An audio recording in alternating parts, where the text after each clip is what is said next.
Sur un Mac, comme sur n'importe quel ordinateur, on peut changer la langue du système. Alors pour faire ça, c'est très simple, on va dans les préférences système, là on a langue et région, et ici vous voyez qu'on a les langues qui ont été sélectionnées. Le français pour moi est la langue principale, donc la langue qui est utilisée pour le système, mais j'utilise également du néerlandais.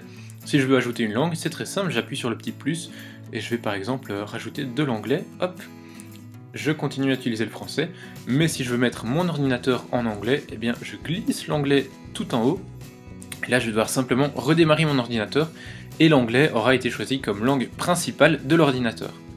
Alors imaginons que vous utilisez votre Mac en français, mais que vous voulez utiliser une application en particulier en anglais. De base, ce n'est pas possible, vous êtes obligé de tout changer en anglais ou de tout garder en français. Et dans cette vidéo, ce que je vous propose donc, c'est de voir comment changer la langue d'une application ou de certaines applications en particulier.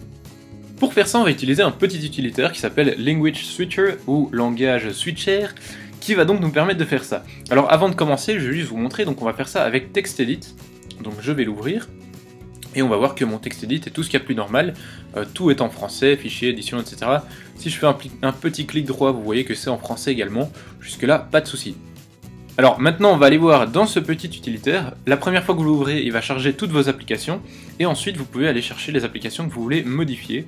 Par exemple ici, TextEdit, on va aller le mettre en anglais, qui se trouve juste là, voilà, lancer, et il va me lancer TextEdit en anglais, on va voir ça directement. Voilà, vous voyez ici dans le menu, File, Edit, Format, etc. Si je fais un clic droit, c'est pareil, et donc voilà, mon TextEdit est devenu totalement en anglais, alors que mon système est resté en français, donc tout est resté en français à part TextEdit. Voilà, donc on l'a vu avec TextEdit, mais ça fonctionne avec n'importe quelle application. Vous avez donc 35 langues que vous pouvez choisir, autres que la langue du système. Ça peut être très intéressant si vous suivez par exemple des tutos, disons, de Photoshop, des tutos qui sont en anglais. Si vous avez votre ordinateur en français, eh bien ça vous permet d'utiliser Photoshop en anglais, et donc d'avoir exactement la même chose que dans la vidéo. Donc voilà, ça peut être assez intéressant, à vous de voir si vous trouvez ça bien ou pas. Voilà, c'est tout pour cette petite vidéo. Si elle vous a plu, n'hésitez pas à vous abonner et puis laisser un petit pouce vert, ça fait toujours plaisir. Moi je vous dis à très bientôt. Salut à tous.